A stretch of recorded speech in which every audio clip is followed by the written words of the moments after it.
know your primary focus is on sovereigns. Sorry. Right. Yes, exactly. Sorry, The difference Zafia. is that I didn't your thought. okay, I was just trying to say Bahrain is at a B plus, so it is a much lower rating. Okay.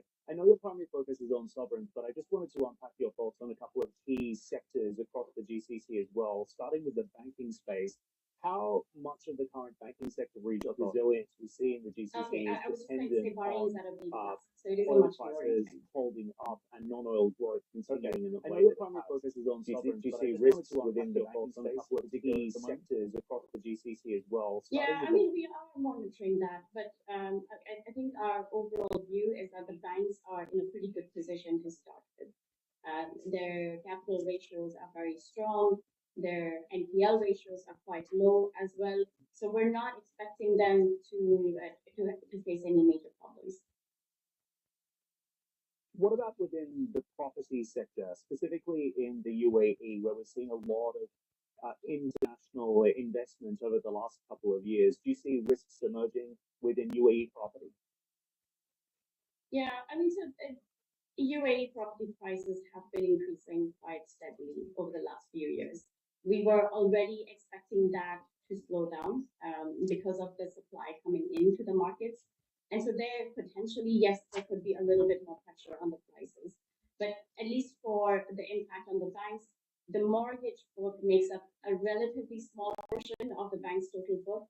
And so therefore, we don't see that as having a big impact on the bank's profitability. What about local equity markets as well? Obviously, a lot of global volatility at the moment. Any final thoughts on exactly where we might see the impact when it comes to local equities, for example? Yeah, so there is a lot of uncertainty globally, and I think the credit conditions are going to be the key factors to watch here. On the equities side as well, I think it will be very specific to the different sectors and the resilience of those sectors. Now, the UAE overall is not as exposed to the U.S. tariffs, and also the non-oil exports of the UAE are still relatively smaller. So there isn't that big an impact. But that said, I mean, sectors such as steel, automotive, pharma, these are the ones that are certainly more exposed than some of the others. Indeed. Okay, Zahabia, we'll leave it there. I really appreciate the conversation. Thanks so much for coming on to help us understand how S&P is thinking about the state of play across the region as a result of what has just unfolded stateside over the last couple of weeks. Really appreciate it. That's Zahabia Gupta from S&P Global Ratings. Looking forward to speaking again soon. Staying in the region, and Middle East envoy Steve Witkoff has clarified his vision for an Iran deal, saying that any deal must be a Trump deal and that Tehran must stop and eliminate its nuclear enrichment program. It comes after comments to Fox, where Witkoff signaled Washington may accept limited uranium enrichment from Tehran. President Trump also holding a Situation Room meeting on Iran, according to officials, while Iran's Supreme Leader Ayatollah Khamenei made his first comments since those talks between the US and Iran began this weekend, saying he is neither overly optimistic or pessimistic regarding those talks. The US and Iran are now scheduled to meet again on Saturday. And as we head into a break, take a look at gold prices this morning, hitting record highs yet again. All that glitters here. We are continuing to see momentum in this space. 1,278 US an ounce. Stay with us, Access Middle East, back in 2 minutes.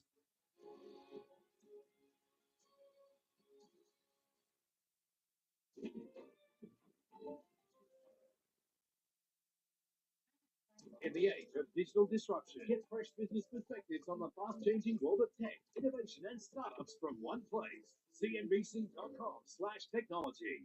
I've always had an ambition to do something I love. I actually got my degree in hotel and restaurant management, but I had a thing for numbers, and that's how I got onto Wall Street. I became a trader. I traded all different kinds of asset classes. The energy in a newsroom, and there's a big news day out there, feels a lot like the energy on a trading desk on Wall Street. There's a lot of activity. The stuff we do at CNBC means so much to so many people because it empowers you with knowledge and with everything that you need to make the right decisions. He's walking in. Here's hands on my face. My name's Josh Gaspano. My name is V Farm. This is what we do during our downtime.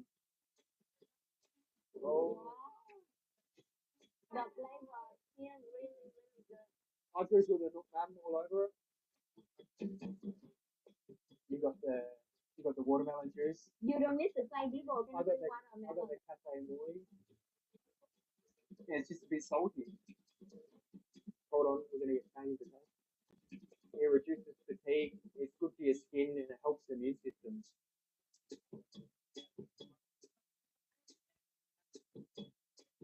I normally have like 5 or 6. I just crack it into a plate and then have it all at once. We always come here. It's probably our favourite place. Wow, this is really good.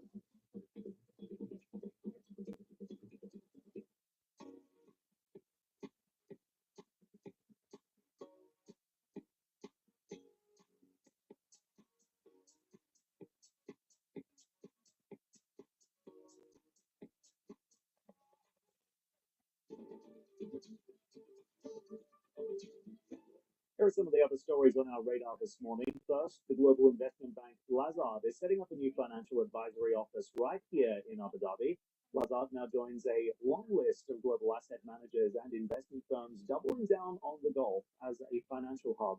The firm said that the expansion is key to the company in deepening its presence in the MEA region as it looks to tap into this region's growing economic influence and capital flows. Meanwhile, Israel's Prime Minister Benjamin Netanyahu has visited northern Gaza on Tuesday, where he was briefed on efforts to dismantle Hamas and rescue remaining hostages. He was joined by Israel's defense minister and top military officials. Meanwhile, the UN Human Rights Office is raising more concerns over continued Israeli military operations in Lebanon, which have killed at least 71 civilians and caused thousands to be displaced since November's ceasefire. The UN is calling for investigations into attacks that have damaged civilian infrastructure, warning that further escalation could threaten regional stability.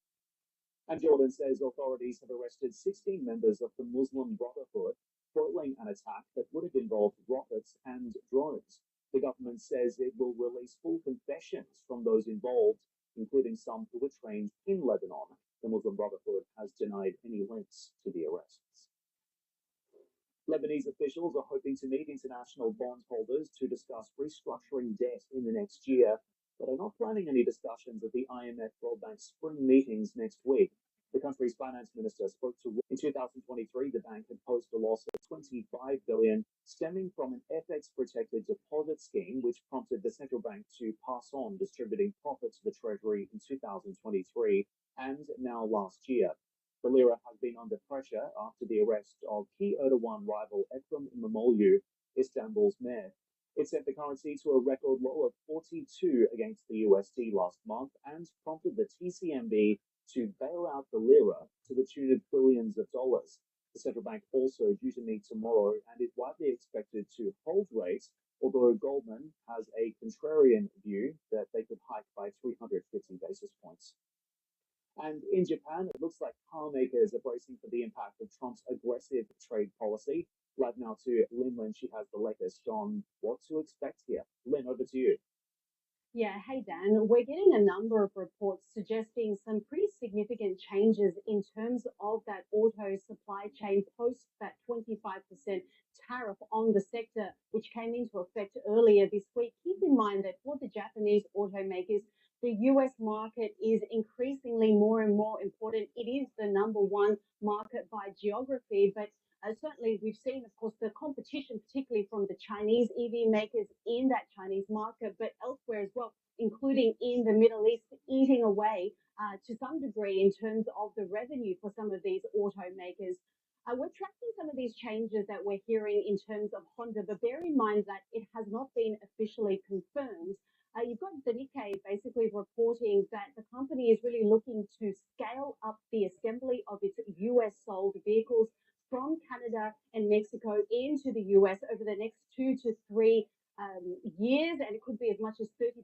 So that scale up would be about 90% by the end of that. That's what they are considering, and that is in part looking at using some of the capacity that's not being used at the moment, but also potentially new investment as well. And over in Nissan, they are looking to move their production of one of their most popular models, which is the Rogue SUV in the US.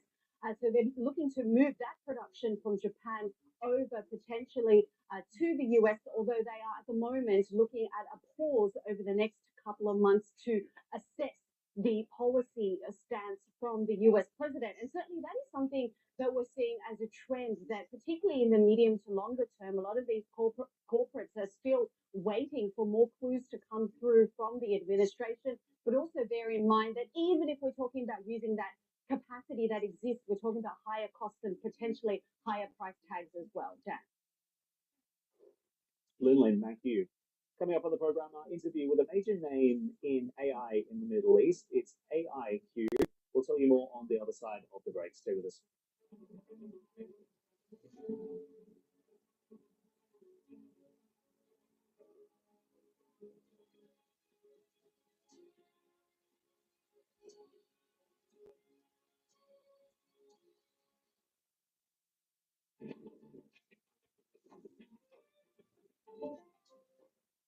Don't miss our all-new weekday lineup.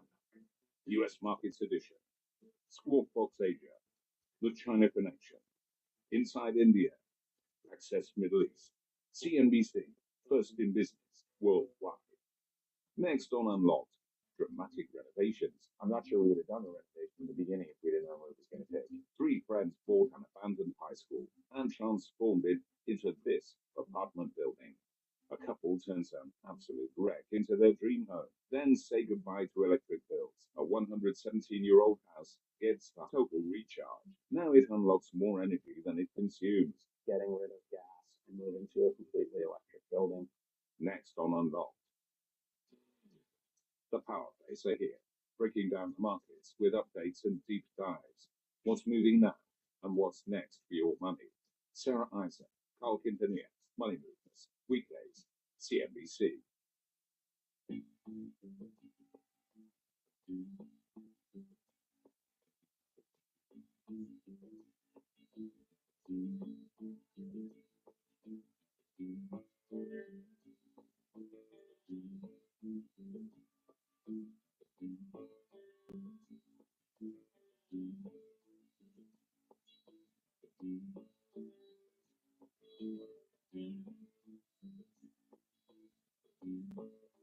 The top things that companies list is back. CNBC and Statista are looking for the world's standout firms, following in the footsteps of some of the biggest industry players.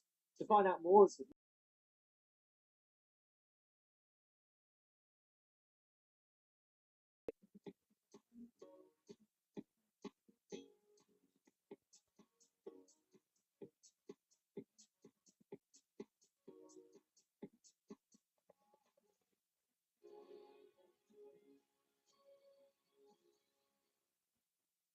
You're live on CNBC. This is Access Middle East. Let's give you another look at how Asia is trading right now. You can see markets are mostly lower this morning as investors weigh those better than expected Chinese GDP numbers. Tariff worries also continuing to pull stocks lower stateside, and Asia has followed suit. We're seeing losses accelerate on Hong Kong's Hang Seng, down 2.5%. The mainland markets also pulling down by around 1% as we speak. And the TAIEX also seeing some significant losses, down by 1.74. However, the Nifty 50 and Singapore's Straits Times Index both eking out just modest gains. China is working hard to find allies in this trade war. Chinese President Xi Jinping is in Malaysia on the second leg of his three-nation tour in Southeast Asia. JP Ong is following the story from Malaysia for us. JP, walk us through the developments so far. Well, Dan, today is the day when the slew of meetings and the actual deal making actually starts between Chinese President Xi Jinping and Prime Minister Anwar Ibrahim. But first, they are wrapping up actually a courtesy call or a courtesy meal actually with the acting Sultan Ibrahim of Malaysia. He's the Agong or the King of Malaysia, and they are wrapping that up in an effort to try and also bolster ties. This afternoon, though, we are expecting that Chinese President Xi Jinping will be heading to the Prime Minister's complex, which is over my shoulder here, to conduct those meetings with Prime Minister Anwar Ibrahim. And we'll see if a similar amount of deals are actually signed, similar to the 40-something deals that were signed with Vietnam just earlier this week. That's going to be important because a number of industries in Malaysia might also be under threat of the rising tariff policies of the Trump administration, including that of the semiconductor industry, which is something that's a key for Malaysia and something that they want to at least use to move up the value chain, create more high-paying and more high-value jobs. But this could be under threat if we start to see tariffs on Malaysian-made assembled and packaged semiconductors. This is something that the Malaysian Semiconductor Manufacturing Industry Association President Wong Siew Hai told us earlier on today, and said it's caused a lot of their members actually to pause on possible expansion plans because of the ongoing and deepening uncertainty. But any input, any tariff that increases will impact Malaysia, but it is all about relative competition and the competitive advantage.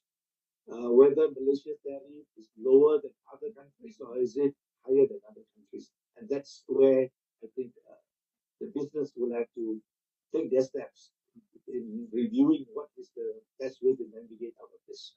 So with that pause, there are some companies that are already pulling in their products because they're unsure what President Trump's going to do in the coming weeks. So that is the way their companies are positioning.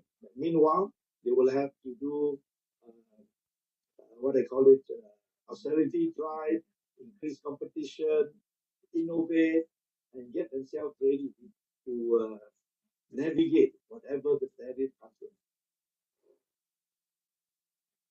So then you can see there's a little bit of nervousness actually among business folk here in Malaysia that might be affected by these tariffs. It's not just Malaysia that's feeling that. I did speak to somebody from the American Chamber of Commerce in Vietnam actually and said that there's a similar feeling of uncertainty there. But right now, this 90-day reprieve gives them time to recalibrate, hold these very important talks to try and find new markets and realign themselves, similar to what Chinese President Xi Jinping and Prime Minister Anwar Ibrahim are going to do later on today. But of course, we'll have to wait for the meat and potatoes once the deals are signed, if there are any, and just to see how much deeper they can get, they can actually take their own partnership down.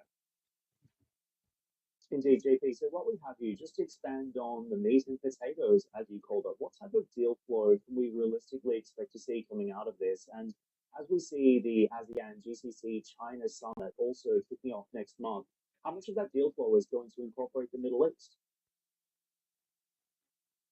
That's a great question, actually, Dan. And some of the analysts that we've actually spoken to think the top of mind, actually, some of the low-hanging fruit, easy deals that can be inked by China based on their historical strategy is to look at infrastructure, which is the go-to play of China when they come to Southeast Asia. There's been talk also of possible improvements of infrastructure, perhaps even extending or bolstering that East Coast rail link running to the east side of Peninsula Malaysia that's also funded and somewhat also backed by Chinese companies and entities in helping build that out. So we might see infrastructure, we might see more integration with regard to semiconductors, but as you mentioned, this is just the first in the number of talks that Malaysia as the chair of ASEAN might be holding and might be hosting over the next couple of months. We do know at the end of May there will be that ASEAN GCC China summit that they will be actually holding. There are a number of opportunities here. We have to remember that a number of countries like Indonesia and Malaysia have started to explore opportunities coming into Gulf region markets and Middle Eastern countries. There's also talk of possibly deepening the involvement of Islamic financing, of which Malaysia has become very, very interested in pushing. They've become a major center, actually, of Islamic financing. And again, something in common, actually, with what's going on in the Gulf region also, and something also where you might want to involve a country such as China in as well. But again, there's going to be a lot of work to try and flesh these possible opportunities and make them into realities. That's something for another day. That's something for the end of May, actually, or May 25. That might also carry over to that very important meeting at the end of May for the Gulf region, for Southeast Asia, and also for China as well. Indeed. Okay, JP, really appreciate the update. Thanks so much for your live coverage with us from Malaysia today. Okay, moving on, let's take a look at the Chinese EV makers right here, right now as well. XPeng in focus. It's been wrapping up plans to use its own AI chips in its self-driving cars. CNBC's Emily Tan spoke to Vice Chairman and President Brian Gu in a wide-ranging interview. And at a time when there's a lot of concern about growth, he told her which markets will be big for XPeng. Listen in. Right now, Europe is our largest international market, given its development in EV penetration and also the more consumer preference for EV products. But we saw last year also huge growth in Southeast Asia. In fact, Southeast Asia is the only international region that's growing faster than China in EV growth last year. So we have a lot of hope in that region as well. And also Latin America, it's also a huge automotive market. And at the same time, I see some of the Chinese brands are doing well. So we also have high hopes that'll become a core market for us as well. Middle East packaging company United Carton Industries Company has announced its plans to float on Saudi Arabia's Tata Wall. It is Saudi's first IPO since the tariff-driven sell-off, as the Gulf remains a bright spot for listings. UCIC will float 12 million shares by selling a 30% stake in the company, but lists clients including Starbucks and Pepsi.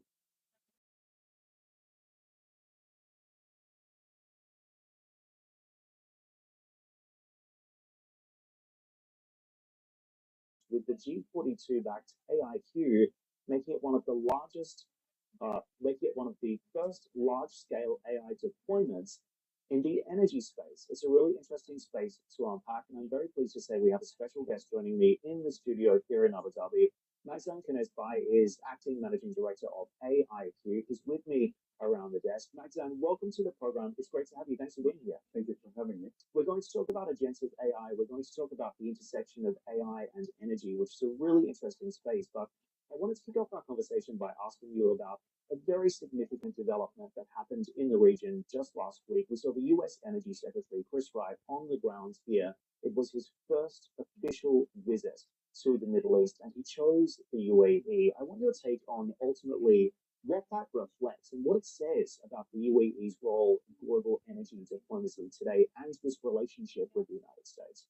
First of all, Dan, thank you for having me. That's a great question. It reflects the strong bond and partnership between the U.S. and UAE energy sectors. It also reflects as a follow-up to the recent UAE leadership visit to the U.S., where a very high-profile investment was announced.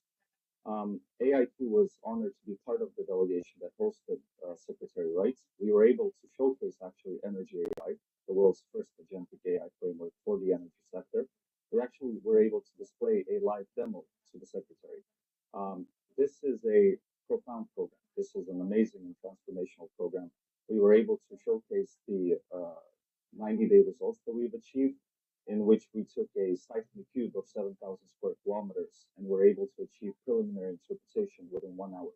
For you to understand, this process usually takes days, if not weeks, and involves multiple human inputs. So I think the Secretary was very impressed by ADNOC's advancements and truly reflected that ADNOC is the leader of AI in the energy sector. So let's take a step back. I want to understand as well exactly what agentic AI is and how it relates to the energy space, which is exactly where AIQ comes in. So help me understand exactly what we're talking about here.